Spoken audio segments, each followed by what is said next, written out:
Malaysia itu fun fact-nya itu yang menurut gua itu paling kerasa itu daerah tempat wisata. Jadi mereka itu banyak seperti Indonesia kan banyak keindahan alam. Tapi mereka itu sangat rapi pembuatnya. Iya, setuju. Sangat dikelola dengan sangat-sangat baik. Gak ada lah ceritanya pungli.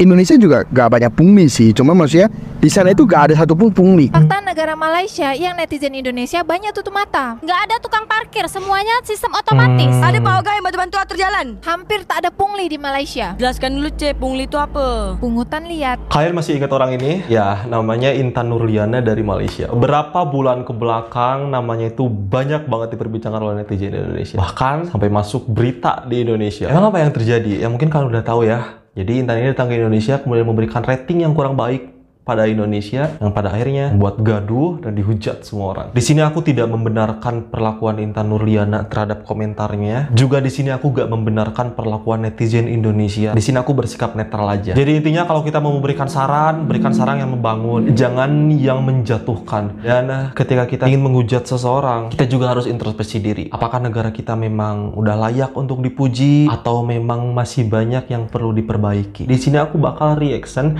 beberapa orang Indonesia nih yang datang ke Malaysia, kemudian dia memberikan rating yang luar biasa baik gitu untuk Malaysia. Penasaran? Kita tonton saja sekarang videonya guys. Malaysia itu fun fact-nya itu yang menurut gua itu paling kerasa itu daerah tempat wisata.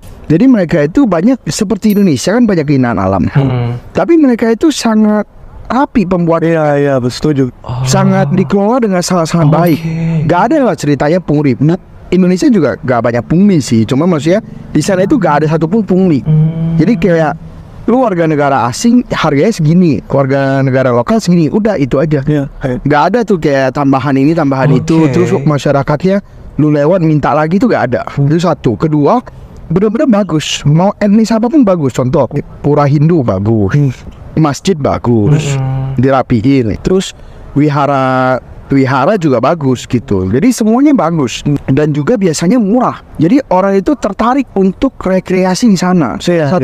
Memang menurut gue Malaysia ini memang menarik untuk dikunjungi. Ramah wisatawan asing banget.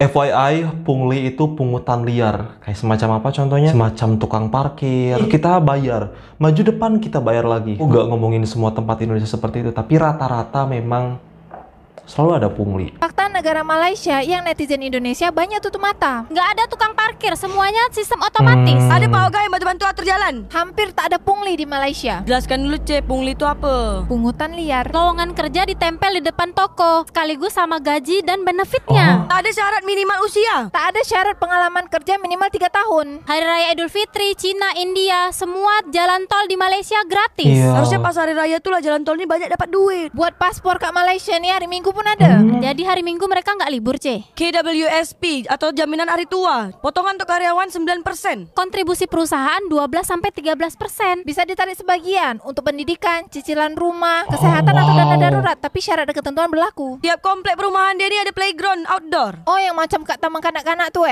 Kiri kanan perkebunan sawit, tapi jalannya udah aspal. Sekolah, kantor polisi pun gedung dia bagus-bagus Mbak Yu, padahal dekat kampung. Ini fakta tentang Malaysia. Wah, jauh banget ya. Gak apa-apa, kita juga sedang menuju ke sana. Gak usah berkecil hati. Malaysia. Kenikmatan apa lagi yang kuberikan kepadaku?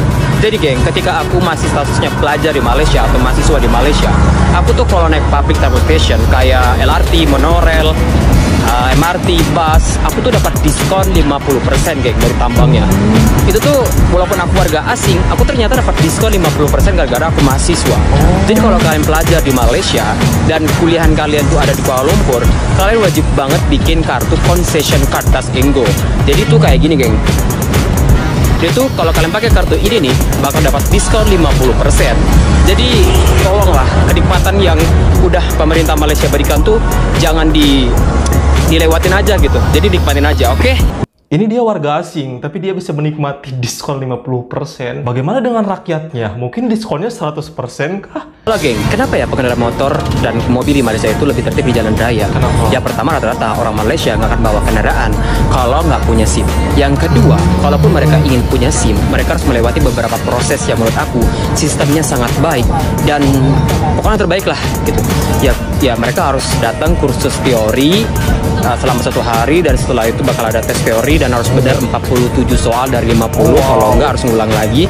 Kalau lulus ya udah bakal masuk ke tahap selanjutnya, yaitu latihan praktek yang ngambil waktu beberapa minggu gitu, geng. Kalau lulus baru bisa dapat SIM P, bukan SIM yang resmi ya. SIM P itu adalah SIM percobaan selama 2 tahun. Jadi selama 2 tahun orang tersebut tuh harus ngikutin aturan lalu lintas dengan baik. Kalau dia melanggar ya otomatis SIM P-nya itu bakal batal dan harus pulang dari awal. Gila ya kan ya, gila banget sih. Jadi aku ngerti gitu kenapa orang-orang yang bawa kendaraan di Malaysia itu lebih tertib di jalan raya, karena memang sistemnya udah sangat baik. Jadi orangnya udah dibekali ilmu dengan baik.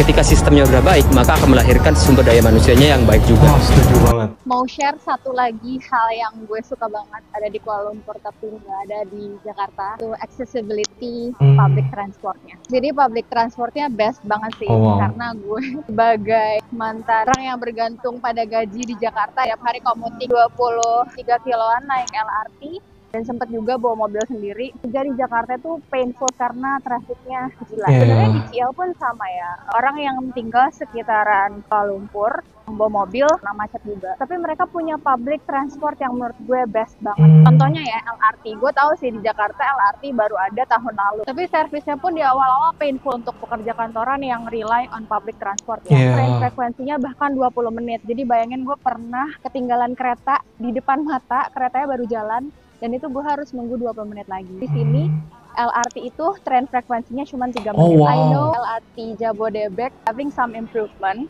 Tren frekuensinya kayak udah 10 menit sekali, tapi dingin di Kuala Lumpur udah ada 3 kereta, minimal di Jakarta baru ada 1 kereta untuk transport publiknya. Di padat di Jakarta, teman-teman dari Jakarta pasti tahu lah kondisi public transportnya. Itu kayak 3 menit sekali. Keretanya kosong, masuk-masuk sejuk. Itu best banget. Terakhir jadwal kereta di Kuala Lumpur itu LRT terakhir jam 12 malam midnight. Di Jakarta kereta terakhirnya itu di jam setengah 10. Kebayang pekerja Jakarta ya di Selembur ngejar jam kereta terakhir itu very inconvenient sih menurut gue. Dengan harga yang sama, sini minimum fare-nya RM1, di Jakarta juga minimum fare-nya 3.500. Kan? Pelayanannya ya satu different lah. Ini Jakarta Transport just have to learn from Malaysia Transport. Betul. Oh tapi ini nggak ada Gojek, dibuat yang malas jalan kaki, just bear with it. Mungkin kalian bertanya kenapa justru banyak orang Indonesia yang datang ke Malaysia bukan menghujat dan memberikan rating buruk. Ya wajar, orang negara mereka udah jauh lebih baik. LRT, public transport, hal-hal yang biasa dipakai setiap hari diperhatikan oleh pemerintah di sana. Itu menjadi nilai plus ketika orang datang ke negara tersebut, terus public transportnya, pelayanannya baik, itu pasti nilainya bakal baik juga gitu terhadap negara tersebut. Bener nggak? Lain halnya kalau kita datang ke negara lain nih, terus macet, di dalam public transport harus berdesak-desakan, belum lagi nunggunya lama, itu pasti bakal menjadi penilaian buruk. Jadi menurut aku wajar aja sih ketika ada orang luar yang memberikan rating yang kurang baik terhadap Indonesia, karena mungkin memang banyak hal-hal yang perlu diperbaiki guys, makanya orang menilai kurang baik gitu, kurang puas. Tapi aku akui sih Intan Nurliana dalam ngasih komentar waktu itu terhadap Indonesia menurut aku terlalu keras gitu, terlalu to the point banget, nggak yang membangun, ngerti gak sih? Tapi ya aku gak bisa mengontrol perilaku semua orang, tapi sebagai saran aja kedepannya kalau kalian mau memberikan saran ataupun kritikan terhadap orang lain, jangan sesekali yang menjatuhkan atau sampai menyudutkan gitu. Coba kasih saran yang membangun, yang bisa membuat orang menjadi termotivasi kayak gitu-gitu. Di akhir video aku berharap semoga kita bisa memperbaiki sumber daya manusia di Indonesia, pemikiran-pemikiran yang kurang baik, hal-hal yang tadinya negatif bisa kita ubah menjadi positif, dari hal-hal kecil, dari hal-hal yang kita anggap tidak penting, kita coba perbaiki satu persatu.